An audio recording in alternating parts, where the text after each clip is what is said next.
what's the difference between the writer who gets better at writing and the writer who doesn't? Because in my experience, I noticed that a lot of writers go through almost all of the entire cycle that leads to improvement. Most of the writers I help are highly invested in their own writing, and they're taking a lot of the right actions. They have a writing group, they're writing multiple times a week, they watch craft videos, they read craft books. And yet the writers who stop getting better all have one thing in common, and that's that they miss a crucial stage in the learning cycle. And at first, when they stop improving, they think that they've hit a plateau. But that's not actually what's happened at all. So in this video, I want to show you the step in the learning cycle that a lot of writers are missing so that you're not taking all the right actions, but not getting any of the results. So to understand what's going wrong, first I want to show you what it looks like when it's going right. Improving at any skill involves going through the learning cycle, also sometimes called the learning loop. The first phase we'll talk about is called concrete experience, also known as feeling.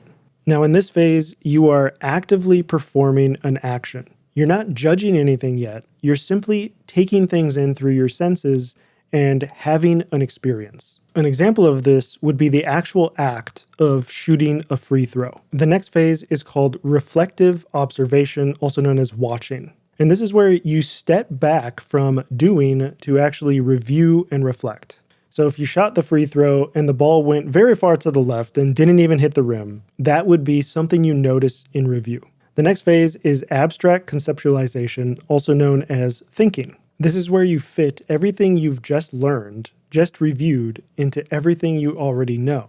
So for example, if the basketball went super far to the left, you would have to think about, okay, how can I hold this in my hands in a different way to achieve a different result? So crucially in this stage, you'd be considering, why did the basketball go so far to the left? Was it the way that you were holding it in your hands? Was it the position of your body? Was it where you were aiming? Why did the basketball go so far left? Why did you miss? And you're relying on knowledge that you already have to try to figure out how to do this new thing.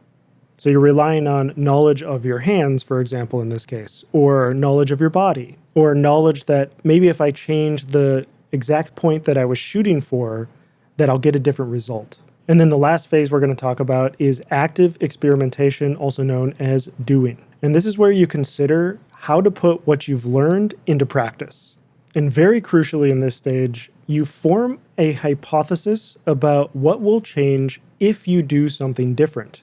If you shoot the ball in a different way, if you hold your hands in a different way, what will be the result?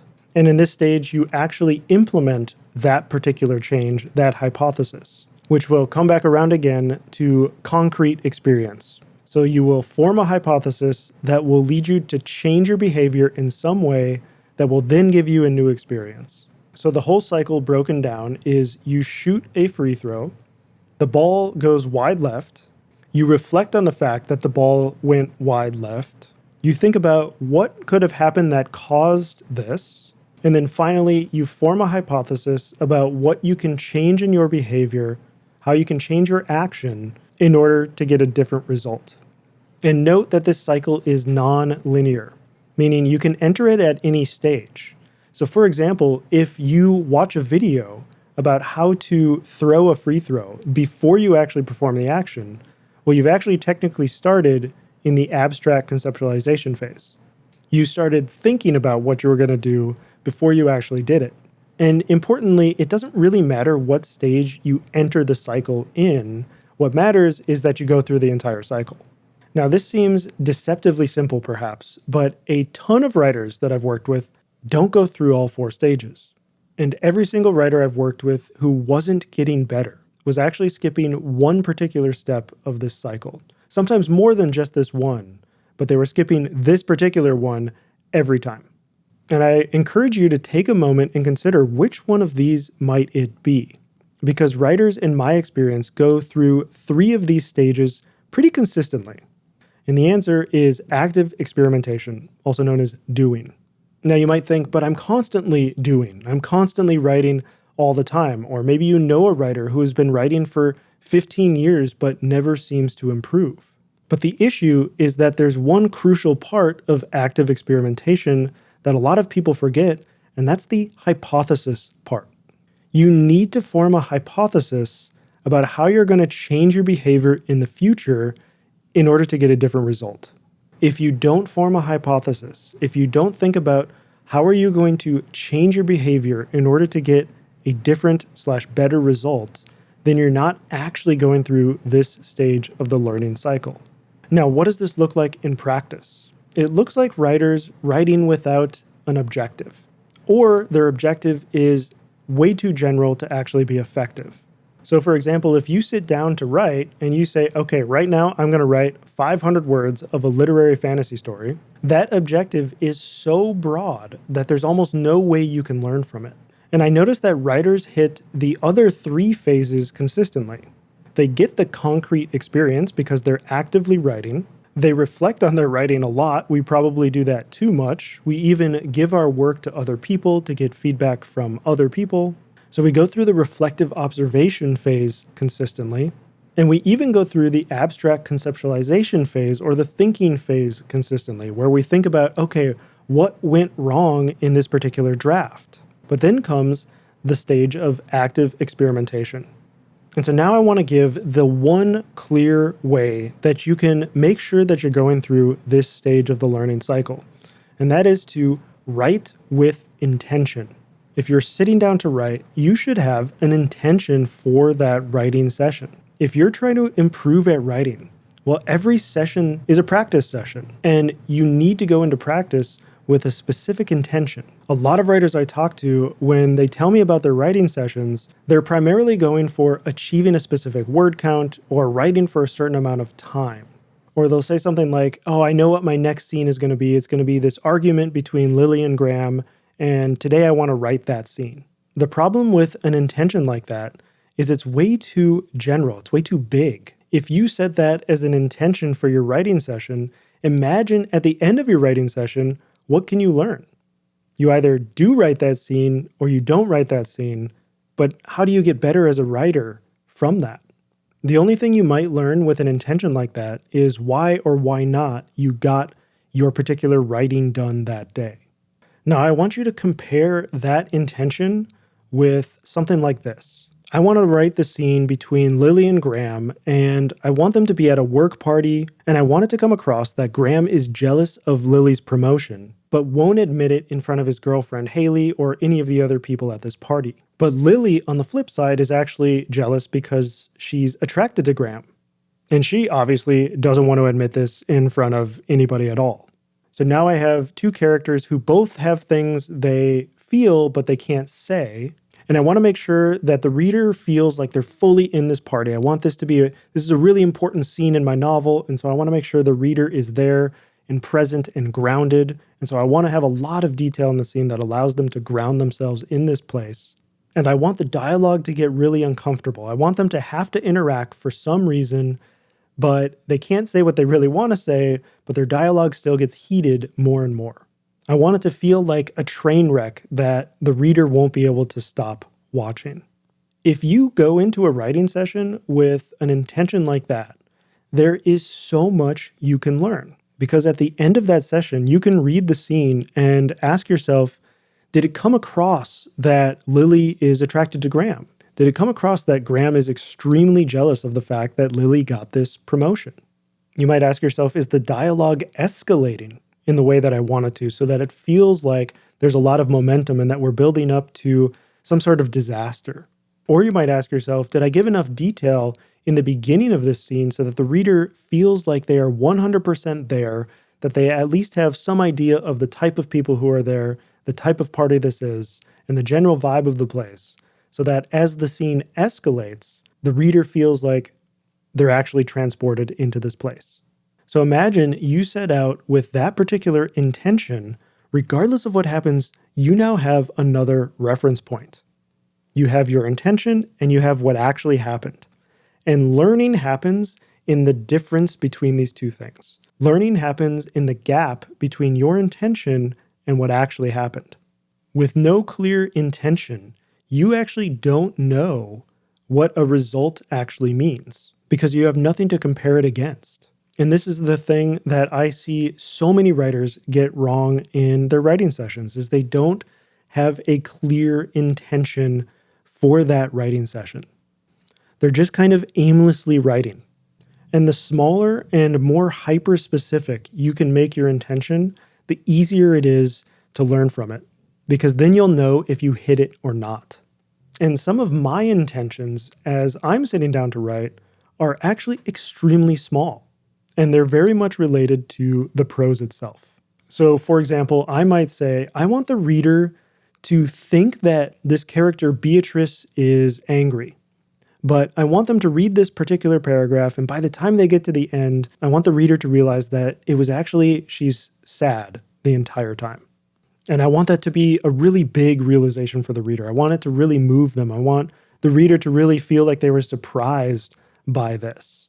And because my intention is so small, I know whether or not I hit it. Another way you can think about this, if it helps to kind of frame it in this way, is you should be going for effects in your writing, and specifically effects on your reader. Ideally, you want to move your reader. You want your reader to undergo an emotional, transformative experience. Well, the way that they get there is through small compounding effects.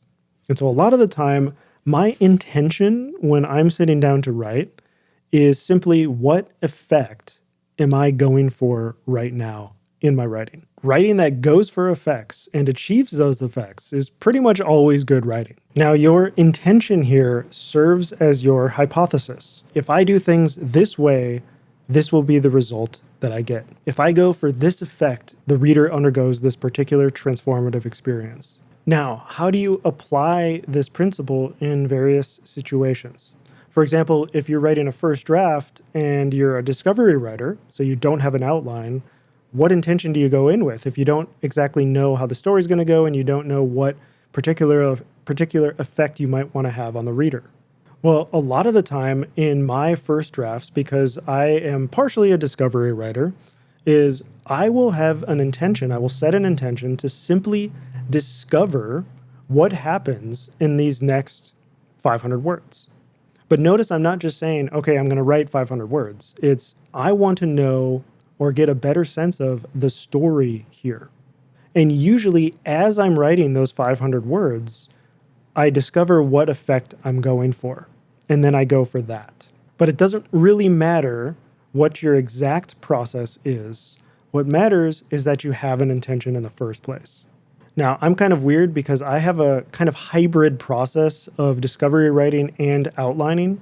So right now, for example, I'm actually writing from an outline. But it's a relatively loose outline. I don't know every single beat that happens in every single scene. So a lot of the time, my intention when I sit down to write right now is simply discover the next beat. I might have a general idea of what's going to happen in my head, but I don't know the specifics. And the thing is, a story is all about the specifics. So discovering those as I write is what I'm going for. My intention is to discover the next beat. And then in the next draft, I'm sharpening the effects I'm going for, heightening them, or sometimes cutting effects I don't want. But the point is, I have an intention. I'm going for something. I have a specific objective. And that way, regardless of what happens, I can analyze the gap between what I think is going to happen and what actually happens. And again, the gap between these two things is where actual learning takes place. So while I can't give you, for your exact process, what your intention might be for any particular moment, what I can say with 100% confidence is that if you are not going through all stages of this cycle, then you're not actually improving. Imagine for a moment if a professional soccer player showed up at practice and said, I'm just going to practice soccer today. You need to dive into the details, have an intention for these particular details, so that regardless of what happens, you can compare the results with what you thought was going to happen. And this is why people can be in writing groups for 15 years, 20 years, 25 years, and not actually get better because they're not going through the entirety of this process. They're still writing consistently. They're still getting feedback on their writing. They're thinking about what went wrong perhaps in their last draft, but then in the actual writing sessions, they're not going in with a clear intention for how to change the behavior they've been performing for the past 15, 20, 25 years. This is what leads to stagnation. And this is not a plateau. A plateau is when you're improving and improving and improving, and then you hit a point where your brain kind of just has to consolidate a lot of the information that you've taken in. Everybody hits plateaus if they keep working at a skill. It's inevitable, it's unavoidable, you don't want to try to avoid it. But generally, a plateau lasts anywhere from a few weeks to several months, but it doesn't last years. If things are not improving for years, it means you're not actually improving at all. So the one clear, actionable step that you can take to improve your own writing here is set out with a specific intention in your next writing session and make it as small and hyper-specific as you can possibly make it. Whatever specific intention you choose, have an intention. Almost every time, if someone's not improving or not improving quickly, that's the problem. And because the writing community is so focused on getting feedback, having writing groups, constantly thinking about the work that you've already made, most writers don't miss the other three phases. It's specifically the experimentation, the having an intention, having a hypothesis for each particular writing session. And notice how in our community, we don't call it practice a lot of the time. We call it, oh, I wrote today. We say, I wrote today. Not, I went to practice today. And I think part of that is because our performance is the practice in a lot of ways, right? It's not like we're a violin player where a violin player will go and practice and then perform in front of people at a different time. But what that does is it can make it really hard to think about our writing sessions as practice, because we don't always just want to limit it to the idea of practice. It's also our performance. But because of that, we sometimes forget that this is where we do need to experiment. This is where we do need to have the intention. This is where the learning does actually take place. So I really hope this was useful to you. If you have any questions, just leave them in the comments below and I'd be happy to answer them. But other than that, I will see you in the next video.